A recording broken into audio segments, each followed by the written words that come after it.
And we have two panelists with us. We have Ruth Hernández from the University of Connecticut, who is going to read a piece entitled Navigating the State Through Transnational Activism, Legal Family Reunification in the Age of Deportation. We also have Counsel Johannes Jacome from the General Mexican Institute, who's here. He's going to share a little bit of what he does as far as protection to families in cases of deportations and such. So I guess we can ask Ruth to start. And after this, we'll have a few minutes to ask questions. You could do it from there, from here, it's up to you. Okay. Buenas tardes. Like the introduction said, the title of my talk today is Navigating the State Through Transnational Activism, Legal Family Reunification in the Age of Deportation. So I kind of want to contextualize the title a little bit, and in particular the word legal. I'm not a fan of that. I'm not suggesting that people who are here undocumented are illegal. I'm just putting it in the words of the state and how this particular case elucidates a group of women who are being able to achieve family reunification through legal measures. So I'm going to do a little bit of reading and a little bit of talking. In the U.S., restrictive immigration policies shape the life chances of Mexican migrants and their families. The most recent immigration reform, DACA, is a case in point. Although DACA helped many migrants and their families, it left out millions due to its specific and restrictive nature. A major critique of this reform was its lack of attention to families, specifically the prospect for family reunification. This restrictive measure completely disregards the emotional hardships many undocumented migrants face while residing in the U.S. Love, in the context of closed borders and restrictive immigration reforms, is a devastating story of family disintegration. As we can see from this picture, most of the current media attention focuses on broken families in the U.S. These families live their everyday lives in fear of deportation. Although this is a great social issue, this presentation will address the issue of family disintegration through the perspective of women in Mexico, mothers and wives of migrants in the U.S. It is my hope to elucidate the many dimensions of love in the family, focusing particularly on the love between a mother and a child and the outcomes of such love. So for decades, U.S. migration has disrupted the nuclear family, right? So transnational families, in a sense, have become the norm in Mexican society. Today, I'm going to shift the focus a little from the dominant literature and focus on the ways women, who I said, mothers and wives of migrants, draw on transnational mechanisms such as activism to establish and maintain ties with their adult children living in the U.S. Therefore, this case provides a chance to bear witness to legal family reunification in the age of deportation. While the reunification is temporal, this narrative helps to further conceptualize transnational families and transnational mothers in particular. So just to keep confidentiality of the organization and the women that I'm working with, I will not mention the name of any of the organization or the women, so all the names that I use are not their real names. So just to give you a little background on that. So I'm going to talk to you a little bit about what the term transnationalism, and I'm going to try really hard not to bore y'all. So I'm going to go through it just to explain and contextualize what this word means in my research. So we know that transnationalism seeks to make apparent the social, political, and economic, cultural connections between migrant receiving states and sending states, right? But these two states are sometimes complex, messy, and so this dichotomy is really not accurate as the literature is presenting. So in particular, a lot of the literature has asked, what transnational mechanisms do migrants draw on to maintain ties with their home countries? As many of us know, when we decide to migrate or someone in our family decides to migrate from Mexico to the US, these ties are not severed, right? There are many forms to maintain ties with families, through phone calls, through letters. I mean, with today's day and age and technology, a Skype message, FaceTime, I can go on and on and on, right? So transnational mechanisms, obviously, families are able to maintain in contact. However, the literature talks a lot about the gender dimensions of transnational families, in particularly mothers and fathers. So overwhelmingly, the literature focuses on transnational fathers are those that assume the economic provision of their children back home, right? This is overwhelmingly the role that fathers take, according to the literature. In the same regards, when women migrate, they obviously don't stop becoming mothers, right? This is common sense, but the literature seems to think this is like some kind of finding, right? So mothers don't just migrate and leave their children, and they do express and emotional labor despite the distance. So we see this dichotomy of love, right? We see the dad as an economic provider and the mother as this person who is expressing love in various ways. And also, due to the fact that women's migration has increased, especially from places in Latin America like Mexico, women are now being able to also contribute economically to their households. And so we get a lot of these narratives with children left behind.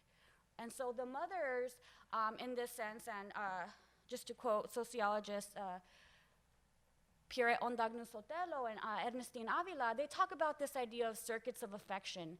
And the whole idea is that such circuits allow for emotional caring and financial support that transcend nation-state borders. I'm going to challenge this a little bit today and provide a different narrative of transnational motherhood. Overwhelmingly, the literature talks about women who migrate. So a lot of the case studies talk about women in the US or Europe, where they're able to send remittances back.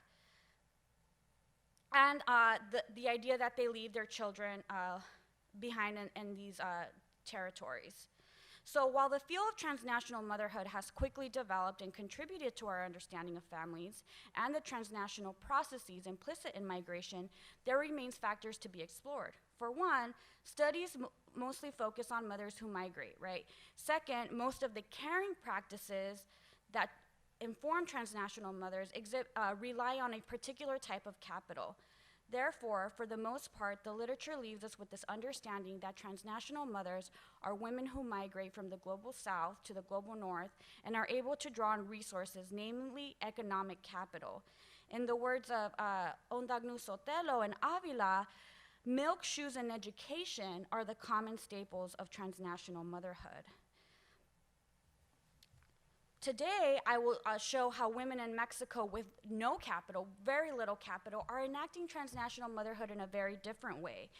To the women of this NGO, social justice and activist theater are the key resources that allow them to enact their roles as transnational mothers.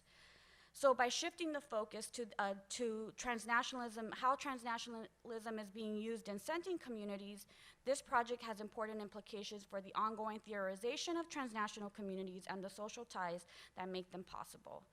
So that's the theoretical part. We're done with it. Now I want to move to my case study and give you more of a little background on how this project started.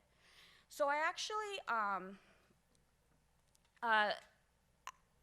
actually moved myself to the East Coast from Los Angeles in search of a project that would look at Mexican migration to the East Coast. And I really wanted to begin by looking at migrants in the US. That's not what happened though. As always with research, like things change and the field leads you in a very different direction, and I definitely experienced this, but in a very beautiful and organic way. So how did this project begin, and who are these mothers that I keep talking about? During March of 2010, I was part of an audience that witnessed a very different and neglected perspective of U.S. Mexico migration. Then, members of an NGO from Tlaxcala, Mexico, performed a play focused on the consequences of U.S. Mexico migration in their community. In particular, the play focused on the lives of women who experienced family disintegration, due to U.S. Mexico migration. The theme of the play poignantly captured the mission of the NGO, which is to bring awareness and attack the root causes of migration and reduce the negative impact of migration that separate families and threaten the local way of life. My presentation today will focus more on the impact of migration on families and not so much on the local way of life, as that's another whole discussion on culture and indigenous culture in this community. During the time where illegal is synonymous with U.S. Mexico migration, I wondered about the time, effort, and capital this group of women invested in order to obtain permission to travel to the United States legally. After the performance, I was left with many questions. Who exactly are these women? What motivated their performance? Had they achieved what they intended to achieve?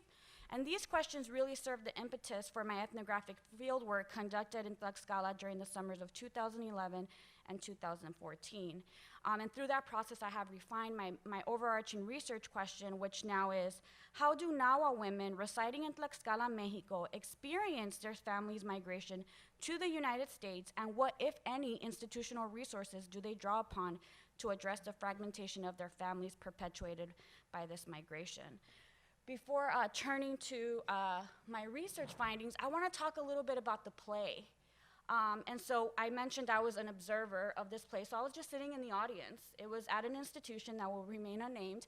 I was sitting in the audience, and I am watching this amazing play that was really personal to me, and for the most part, I was crying because I couldn't help to think of all the family members of my own, Mexican heritage that I didn't even know. Right, people in Mexico that I had probably not even met, or people that cousins that are estranged because of migration. So, what does the play focus on?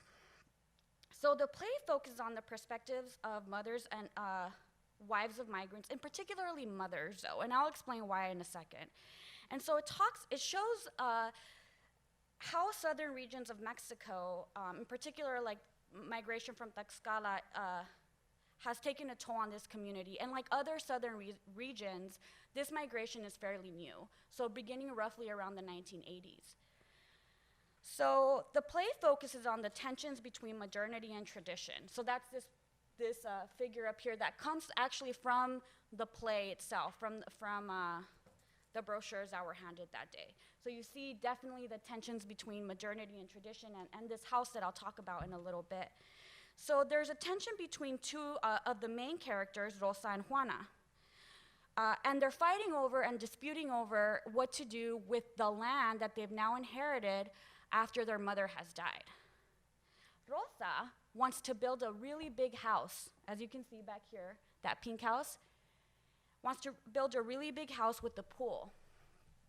And really these houses are a reflection of many of the houses that spring up because of this migration in their communities, right? So we see that this one is in construction, and really why it's in construction is because El Migrante, he's working here in the United States, and little by little is sending money. This is a narrative that a lot of people are familiar with, right? This isn't a news flash. What is a news flash is the way that these women are able to capture this in the play. And so this play is very much informed by their own narrative. This is another big house, right, of these houses. The other sister, Alicia, wants to use the land for community organization. She wants to build a center, in particularly where mothers and wives, so family members of migrants, can come together and fight for justice. So throughout the remainder of the play, local organizing really takes the center stage, but there's kind of I'm not a literary person, but what is it called when there's a turning point, like a drastic one? Yeah, so just like there's a turning point in the play. And, right, is that it? And Juana's daughter, Alicia, decides to migrate to the United States. So this is a woman who's organizing, right, who wants to organize women in the community, and all of a sudden her daughter wants to migrate to the United States. So she does. And another scene in particular shows the women organizing and strategizing, and one of Alicia's friends comes in and starts handing out paquetes migrantes. I'm not sure if, they call them paquete migrantes, things that migrantes send, right, that they're able to pick up in their local community through these paqueterias. I mean, they're all over New York City, right? So everyone gets handed a paquete migrante, and Juana doesn't. And so she asks, where's Alicia?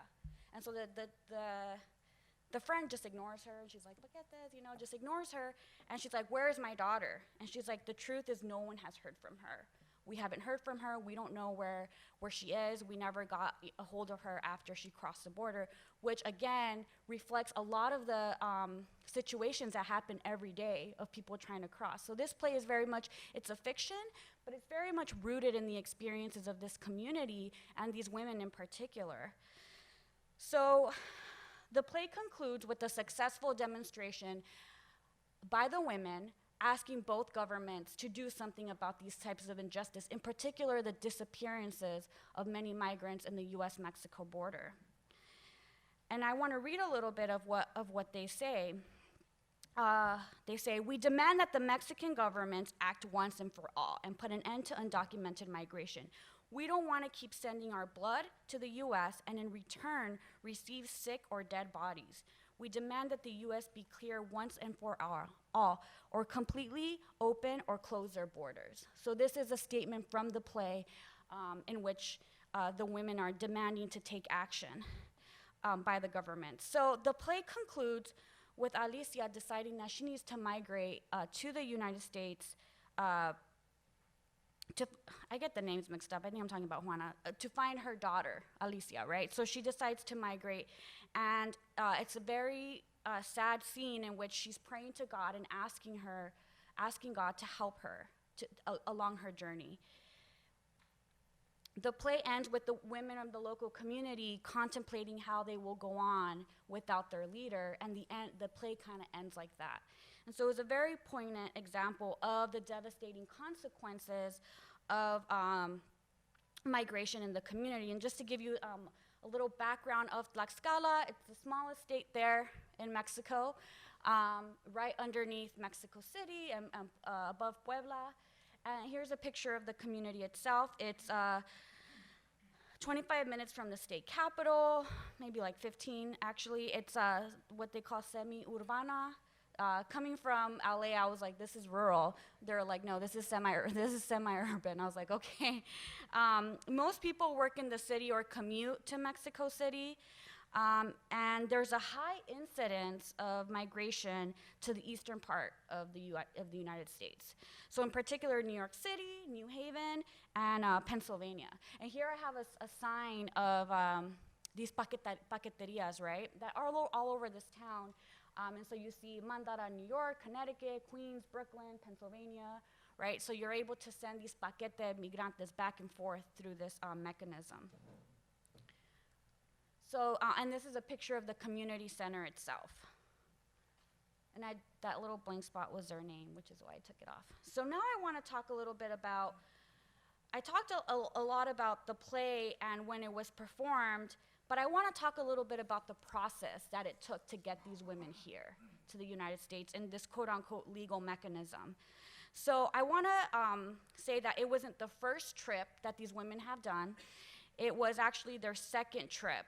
The first trip was in 2008, where they came and danced El Carnaval, right, which is a regional dance in the community, and different parts of Mexico have their specific ways of dancing it. And then in 2010 is when I saw them perform this play. In 2012, they returned with new plays informed by the methodology Theater of the Oppressed. And these plays deal with violence against women in Mexico. So those are really interesting plays. And I had a chance to help coordinate and organize that with the community and the women. And currently we're planning our 2015 tour, in which they aim to return and present their new play, which also shows issues of migration. But it's a silent play, there are no words, but you can tell exactly what's going on throughout the whole play. It's a really beautiful work. So how were they able to come to the United States? Well, first they were denied their visas the first time. And so there are many reasons that I'll discuss in which I, as a sociologist, can think about reasons why they were denied their visas.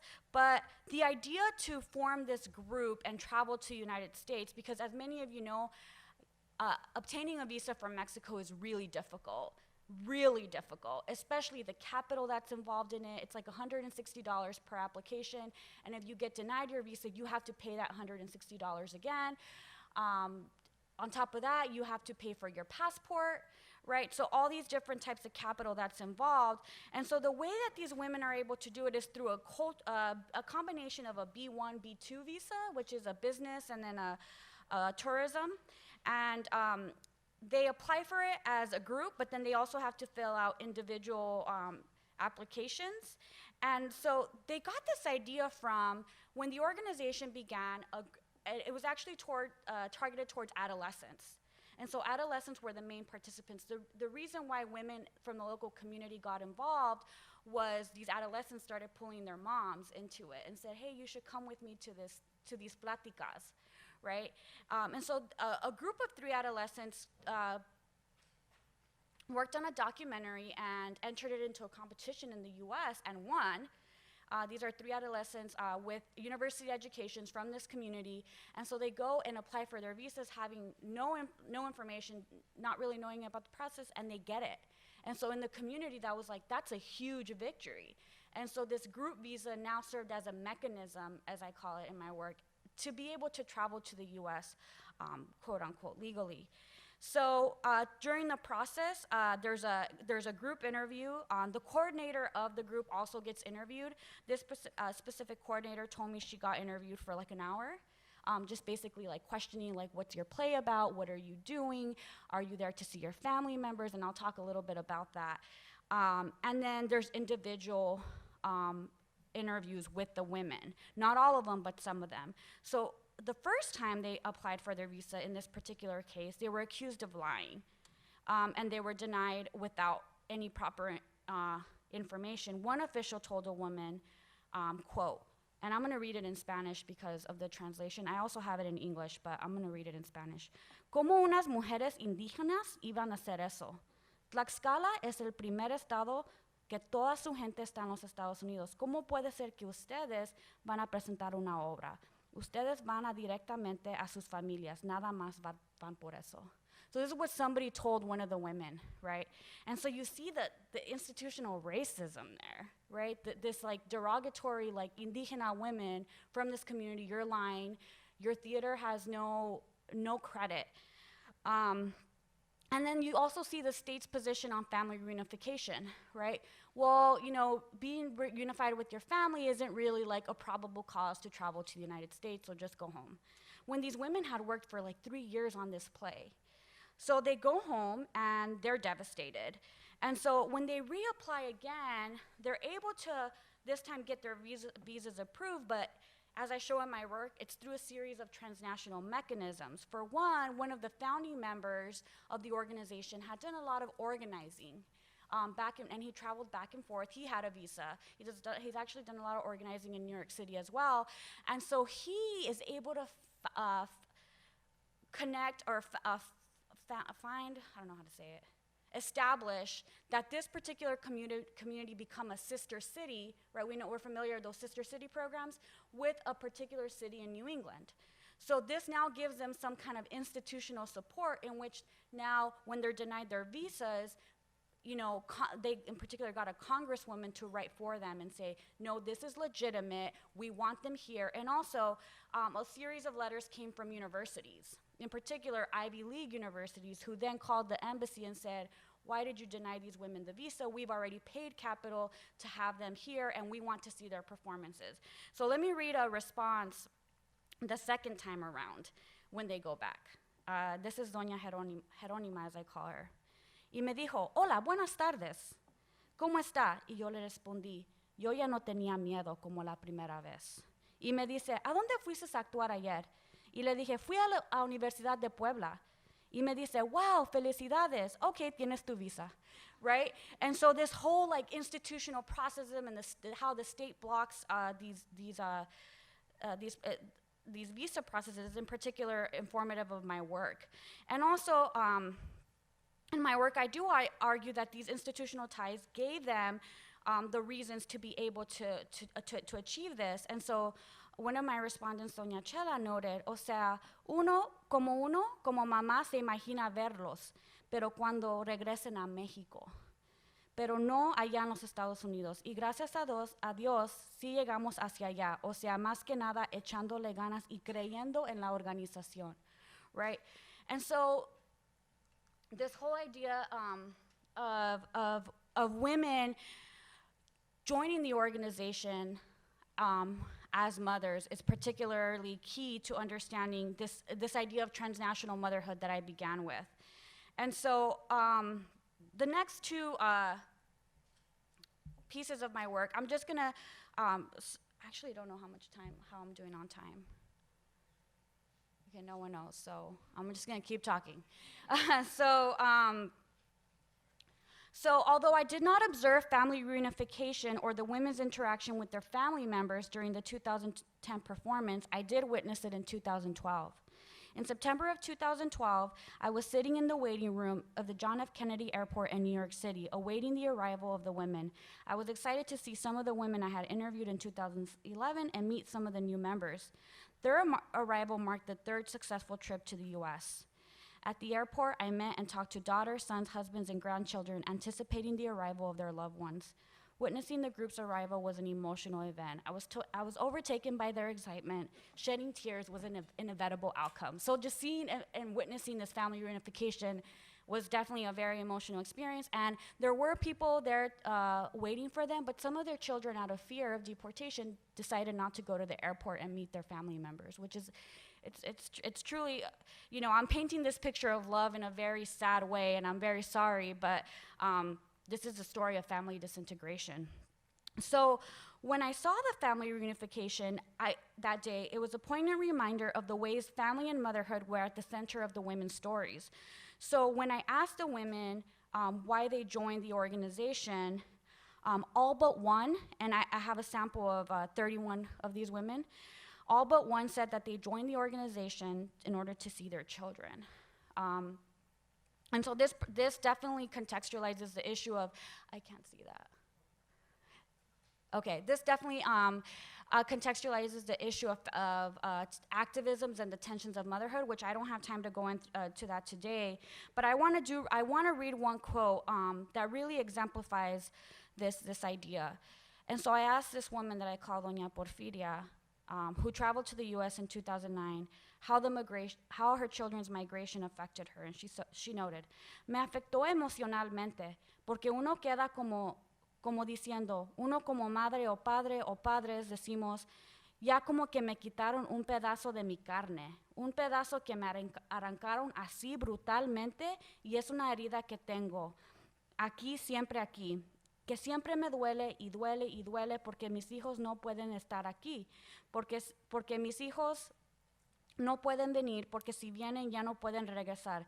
Me afecta porque quisiera que ya se regresaran, que ya se vinieran todos." And so over and over, I hear this narrative of this idea that they joined the organization in order to be able to be reunified with their family members, and so that definitely constitutes a way of looking at transnational motherhood in a very different way, in women that are using activism to achieve the impossible, to achieve what transnational mothers in the U.S. can't, because if they return, they're there. You know, crossing the border again is a danger to them. But I'm going to conclude with the fact that this isn't the only transnational action of transnational motherhood. So what happens in the process of these women joining this organization and partaking of workshops that talk about human rights and migrant rights and women's rights is that they start adopting a discourse on migrant rights. And so that's another mechanism that I argue that really talks to transnational motherhood. So to these women, being a transnational mother means advocating for their children, right? So I'll close with this quote. O sea, bueno, wait, no, this one, okay. So being exposed to such discourse shaped their interpretations and feelings about migration. Doña Lucía noted, aparte pues, no tan solo estoy por ver a mi familia, yo creo que también por ver a pelear por los derechos de todos los migrantes, no solo de mi esposo ni de mi hijo, porque pues yo también tengo hermanos, tengo primos, tengo sobrinos y está mi propia gente del pueblo.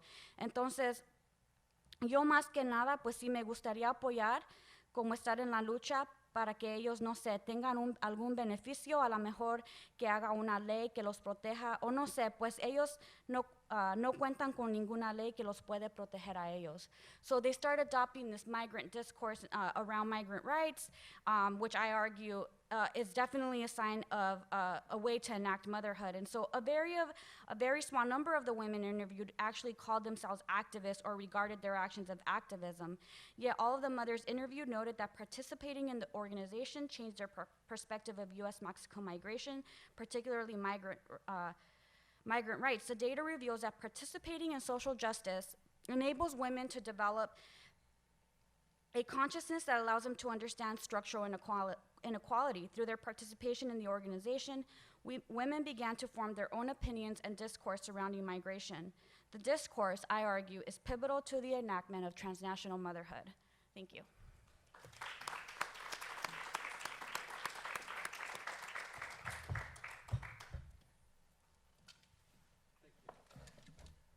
Next, we have Consul Johannes Jacome from the General Mexican Consulate in New York. We'll talk about the resources, the kind of resources that families have right in here to defend themselves against deportation and such in these cases.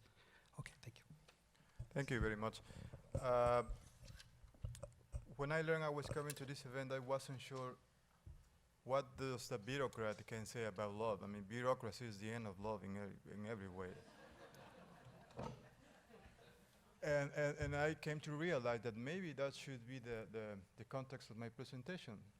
What happens when love ends? Because as part of the fact that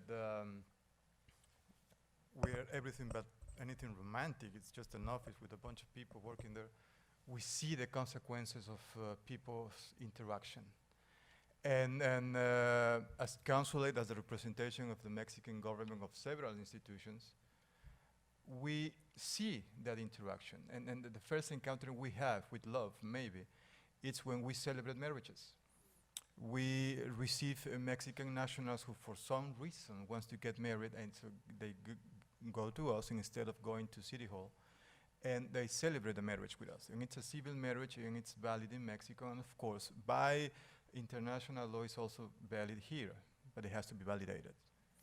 Other expression of love is when a couple of years later, and in some weird cases, very few months after the marriage, they come with their babies to be registered in the consulate in order to have them with the Mexican nationality. So we see how a family progresses and grows. But most of the time, what we deal with is when everything goes out and love ends and people end the relationship in a very dramatic way, as most of the time it is. And then you realize that bureaucracy comes as a reality check. Human interactions are way ahead of international legislation, domestic legislation. However, human interactions are behind human understanding of their consequences of that interaction, of international law, of love, passion, and Facebook. And we have to deal with it. The first situation we face is when they come to us for whatever reason they are applying at the consulate, and when they're filling the forms they write, they're not sure what to put in civil status. I'm not sure if I'm married. How come? Well, is that I'm not married, but I am. So you're living with someone? No, but I'm not married here. I'm just married in Mexico. No, you're married everywhere. All right? You are married. Well, don't talk to my significant other here. Okay.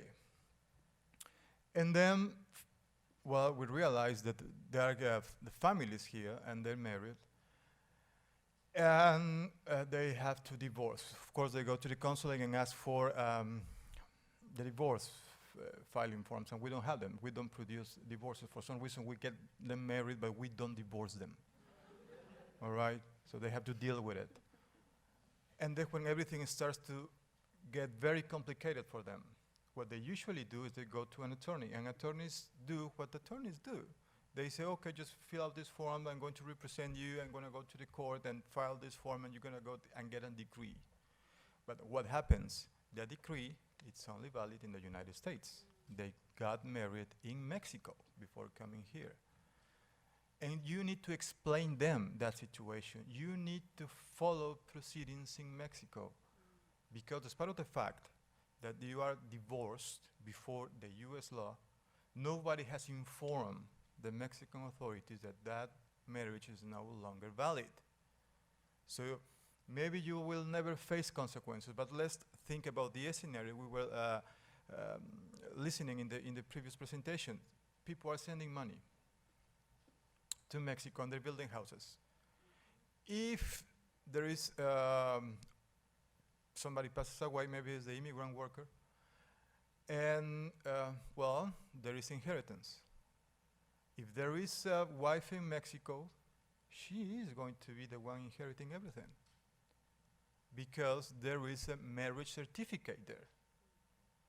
If she got divorced, or he got divorced, or both of them got divorced, and he remarried here in the United States, it's in the limbo for the Mexican side. So we will have two wives fighting over inheritance.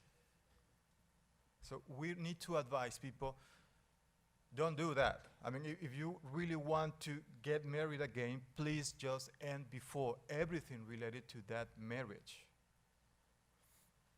And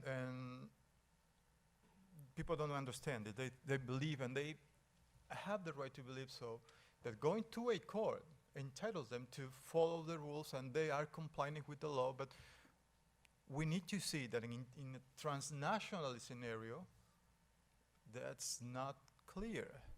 It's not like that.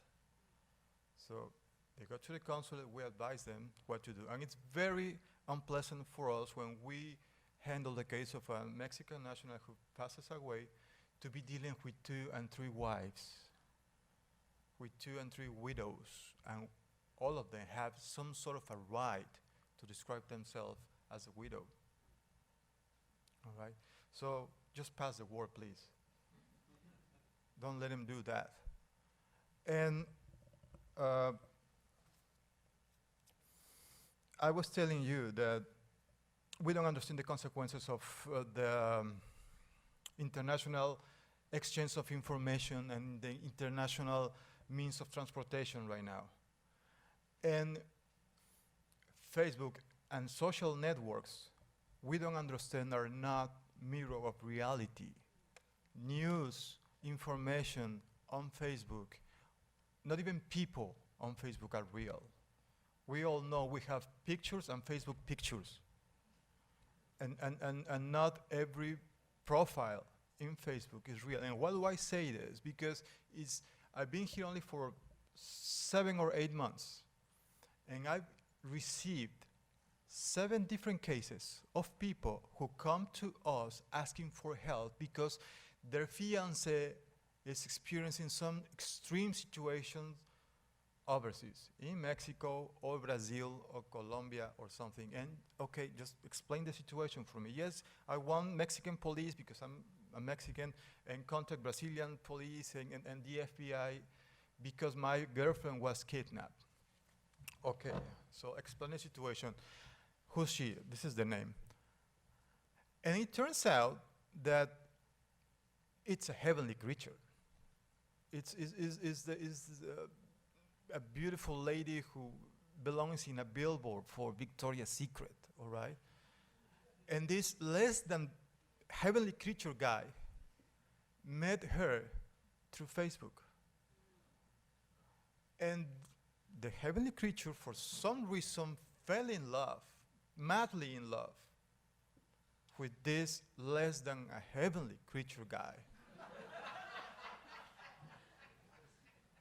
And for some reason, the heavenly creature, despite of the fact that she looks beautiful, and all the time her pictures are in the best clothes and the best angles, she always struggles to make ends meet.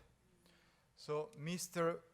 Gentleman wires money every month to her fiancé, who in some cases has never even heard her voice.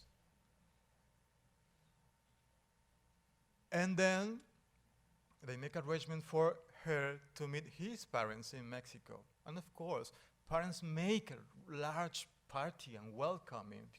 He's going to parade her, all right? And he wires money for tickets and airplane and fare and hotels and everything. She never shows up. That should be a warning sign. But after a day or so, she comes back to life. She's been kidnapped. And she needs to pay the ransom. For some weird reason, she's allowed to use her cell phone and being posting messages on Facebook, all right? And that's the moment when we receive our Mexican guy saying, you know, I need your assistance for, you know, a mission, special forces, U.S. Mexico military to go and Ciudad Juarez and rescue my girlfriend who's been kidnapped. And then you realize that, you know, maybe it's not like that. Of course, they get mad at you. Of course, they believe you're lying to them. Because, I mean, she's so beautiful, she cannot be lying to them. I mean, of course. And it's not uncommon anymore. We are not, as a society, yet fully aware of internet and transnational situations. And everything I'm describing like this, it's when we are talking about two independent individuals. But everything goes really bad when now we have children. Between Mexico and the United States, we have between the 15 and 20% of every child abduction case in the world. We are talking about 700 cases of civil abduction. It means that there was a marriage, they split up, and one of the parents just took the children away. And that cannot be done. It is very difficult to understand this. If somebody comes to the United States because they fell in love and they live together and everything just didn't work, we get our autonomy back and we can say, you know, I'm going back to my country, I'm just going to stay here, whatever. But once we have children, the decision is not ours anymore. The children will make the decision. If the children were born here, or even they were residing here for a certain period of time, that's the key point. The children should remain where they have their world. And the world cannot be changed because one parent's decision. So what they do, it's many times just the wife or the husband takes the children to Mexico, or from Mexico to the United States, or as we have a case right now, from Mexico to the United States, back to Mexico, to Egypt, to the United States, and now to Egypt again. And of course, well, we have this Mexican national who came here, fell in love with this gorgeous Arabic, handsome prince, and then they have two children. They were raised as a Mexican national. They were exchanging residency between Mexico and the United States. However, it came to a point where immigration just denied the wife's application for status. So they had to move back to Mexico and then went for a vacation to Egypt. And once in Egypt, the wife's mother had a health situation and she had to go back from Egypt to Mexico. And once she was here, she received a letter from the husband saying, I got married again. I'm entitled to a second wife, you know. Nevertheless, you are not going to be the first one. And I keep in the children. This is not easy to understand, that love sometimes sucks. Okay? When we are in love, we just see the world positively and beautifully, and we're just excited and intoxicated by that passion and taste and everything. When you get married, it's, you know, things change a little bit, and when you start to have children and have roots, everything, it's more difficult. And it has bureaucratic and legal consequences. We are not autonomous anymore. And it's very hard for people to understand that. And for every time before an audience, I always tell them, please spread the word. Before taking decisions, before making decisions, talk to the consulate if there are Mexican nationals, talk to the authorities. There are means to do so. We can go to a court here and request the authorization from relocation. And once a judge has granted that petition, everything goes fine, okay? Because in the spirit of a marriage, the most important thing is to protect the children, and the children have rights. And one of their rights is to maintain communication with both parents. Lousy spouse doesn't mean lousy parent.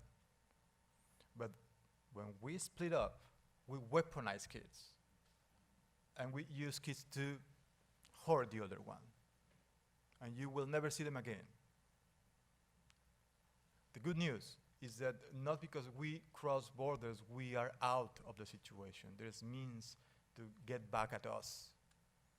And every time we see this, we had a very horrible case in Mexico when the mother filed for restitution of her child who was abducted 8 years ago by the father. And then the father changed her name and lived, changing from one place to the other, hiding the girl. Police finally get a lead on her, found the father, informed the mother. Mother made the travel from the U.S. to Mexico. She was taken to the side and see, do you see your kid? And she saw her kid, or at least she thought she had seen the kid. So the kid was secure, sent back to the U.S., and it wasn't the kid. She picked the wrong kid. All right, so she had to go back to Mexico, and now she has finally found the other one. So it is terrible. But I'm saying, I just want to end with the good scenario, and starting from a bad scenario. We have several immigrant fathers who come to the United States, and for some reason they just forget they have kids. Yeah? There are means through the consulate, to receive a petition from Mexican authorities and file a petition for child support here before the local courts. And we actually receive the checks every month for those forgetting parents, so we can ship them back to Mexico. We have had a almost 5-year-old case still pending. Forgetting parent, it's a police officer, and he knows the system, and he's been blocking us all the time. Fortunately, we're making, good savings, because at the end of the day, he's going to lose the case. All right, so 10 years of child support, it's a nice amount. It's college, all right? Yeah. So there are means to work, and what I want you to know is that please spread the word. There are things that can be done transnationally when love ends, but we need to approach the authorities, we need to follow the rules. We just cannot think on our own and in a very independent way. We're not independent when it comes to love, when it comes to bureaucracy, and when it comes to children. Thank you very much.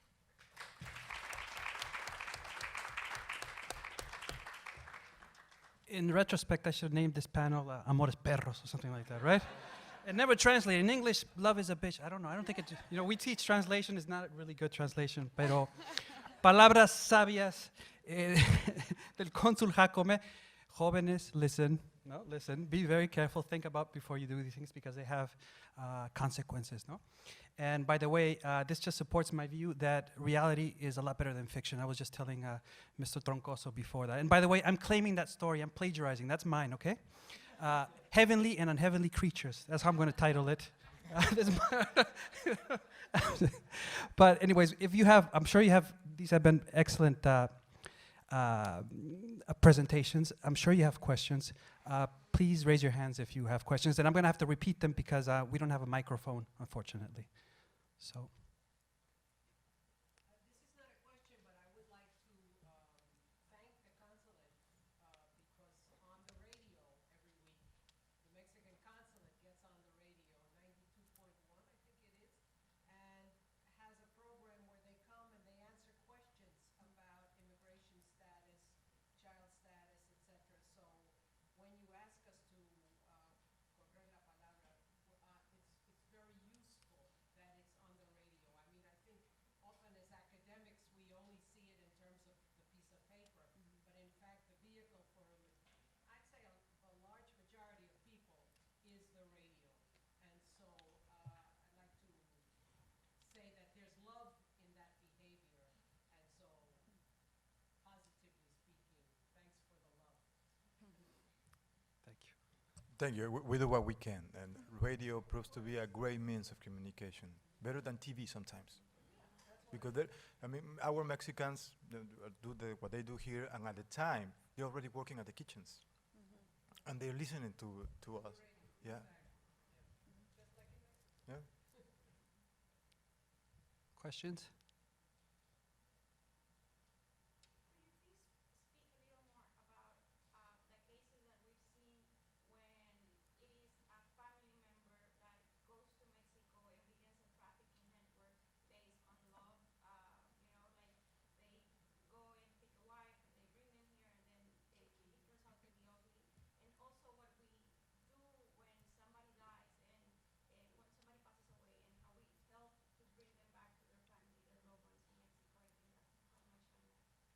Yeah, that's a nice topic. Unfortunately, many times we see these stories where guys, either Mexican Americans or Americans, they go to Mexico, they pick a fiance, they make them fall in love with them. I mean, they're very, very skillful on that. And usually they either have children with them or they pick single mothers. So they immigrate the women to the United States, and once they're here, they realize they're slaves. And most of the time they're sex slaves. And they are involved in this human trafficking organization. And they cannot escape from that, because their children are the ones who are held hostages, not them. They're actually free to move around. They have cell phones. They go to shopping centers. They just can't say a word because they fear their children will be executed. Working in concert with the New York City District Attorney, we have developed several campaigns of information. Actually, we have another this very same afternoon targeting this community. We have some signs, and when you can go and take a phone number out of them, and there's nothing that reads what's the phone number for.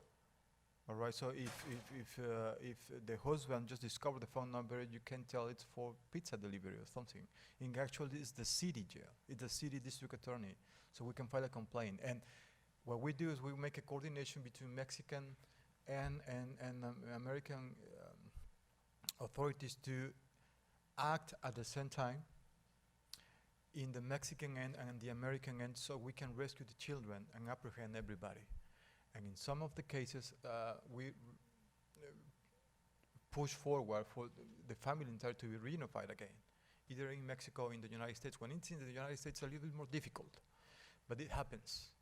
And we're very happy to do so and intervene in those cases who are really, really sad.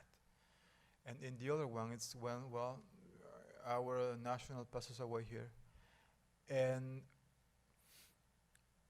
of course, the family wants them back. We are very Catholic, we're very traditional. It's very difficult for us to just let the body of our beloved one on foreign soil. So we really need to honor, to say goodbye to him, to make a prayer, and we need the body. It's almost as bad as having cremated as not have the body at all. We want the body. So we interact with them, we help them. In most of the cases, we finance the entire cost of shipping the body back to Mexico. It is of the most importance for the Mexican families to have their beloved ones back, even if they're dead. And that's what we do. Thank you. Other questions, comments? Johan. Ye- First of all, the presentations were great. Thanks, Councilman, for all that information. I think it's very important to share the legal consequences of acting wrongly, especially against the law. And I found that the Mexican community is very misinformed of those aspects. And on the other hand, thanks Ruth for such a great presentation. I think through research we can often shape policy. And I think it's very important for us as the future leaders of the Mexican community to start studying these aspects of migration, like for example networks. Why understanding immigrant mothers is important. Often academics don't really teach us enough for us to realize that through our leadership and research, then we can shape policy. There's a lot of, I think, as we move forward, not only as the Latino community, but also as the Mexican community, especially here in New York City. According to some studies, by 2025, the Mexican community will be the largest immigrant group here in New York City. But I often said that it doesn't matter if we're the largest in number, if we don't do anything like activism, we will always be a minority. So I think it's important for us to start getting into those research fields like sociology and start highlighting what are the misconceptions, where do we need to get active. And again, your presentation was great. Thank you. Thank you. Yes. I also wanted to thank you for your presentation, partly because you're questioning this whole sense of when they go to the Mexican consulate and the Mexican consulate says you only want to see your kids. That's absolutely true. Right? Absolutely. So in the framing of it for an academic, that's part of what is true. And then it's this growing consciousness about, oh, well, now I'll get involved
You can respond, of course. Okay.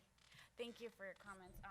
Yeah, and there's a lot of things I left out. This is like a project, this is my dissertation, so as you can imagine, there's a lot in there. And a lot of the feedback that I've gotten from my committee is like, what about the activism part? What are the outcomes? How do people, what is the social movement theory? And I'm like, yeah, so every time I talk to the women, like family keeps coming up, and I'm gonna stick to my guns, and I'm gonna talk about family, and I'm gonna talk about motherhood, because this is the most vital important. And so in my paper, I talked about, you know, this consciousness, and I didn't frame it, I haven't framed it in a way, you know, because academics, especially sociologists, are always trying to come up with these like explanations to explain the world, which is great in some sense, but it's also like, what is the story that we're telling here? And so, I'm not trying to generalize, that's not the goal of my project. And then just to speak to this idea of like women challenging these, you know, the ways to be mothers in Mexico, that's something that I left out from this conversation, but they're known as mujeres que no tienen nada que hacer in the community. So they're not really respected. They achieve this great thing, which is they get on airplanes and, you know, come to New York City, but the community is like, oh, no tienen nada que hacer ustedes, like, what are you doing, right? And so I think that's also vital and like is gonna transform like the shaping of motherhood, just like other groups in Latin America, right? Like Las Madres de Plaza de Mayo. So this is not the first occurrence of women mobilizing as mothers, and I definitely understand that, but I think the outcome, this like family reunification, is to me, that's amazing, right? They're achieving this thing that's amazing, right? So I always highlight that. So what are the outcomes? I'm like, did you not just hear me that they get to see their children? Like, I'm sorry, like that's amazing. Some people don't see their family members for 15 years. You know, I've met with some of these women that I talk to, they're like, I haven't seen my child in 15 years. I don't know what he looks like anymore. Right? Right? I mean, and that's the context of love, right? What happens like when, you know, children and families get separated? It's not, and I liked your title to the talk. Like, I felt really bad when I was writing my paper because I was like, this is not really a happy story. Like, it's happy that they come and like reunify, but like this disintegration, like just that women's, you know, like, me quitaron un pedazo de mi carne. When I heard that, I was like, that's, you know, this is like affecting women in a very, very dramatic way. So thank you for your comments. Thank you. How about the play? Is there a way to see it? Is there a record of it? Yes, so there are ways to see the play that I can definitely share. We're also looking for, this is my time to be like, we're also looking for sponsors for our 2015 upcoming play, and particularly institutions. So like universities are a great way because students, when these women perform, students are touched by this. Both, you know, Latino students and non-Latino students, right? And so the women, and a lot of my interviews are like, and they stood up for us, and they were like, wow, you're amazing. And I'm like, yes. And then, pero yo tenía pena, yo nunca hablaba en público, right? So like, we're looking for ways to bring them in 2015. So if anyone's interested in that, and I can share some YouTube clips. There's some YouTube clips. There's not a lot of it online, but when the website goes up, I can definitely relay that back. Thank you, Ruth. Thank you. Appreciate that. Thank you. I think I heard lunch pass by. It's weird. Usually I smell it, or yeah, but I think I heard lunch coming our way. So this is good news. So we're going to take a break. My father, who is a very Catholic man, he says some stuff that shocks you sometimes because he's so Catholic. He says, "Está primero comer que ser cristiano." What he really means is like, if you can't eat, you can't be anything, right? You're going to die. So if you can't eat, you're not going to be able to listen. You're not going to be able to write or anything. It's very necessary, it's very basic, and we need it, and it's good. This way we can talk informally about the ideas that were shared with us. So please stay with us and enjoy lunch with us. Thank you.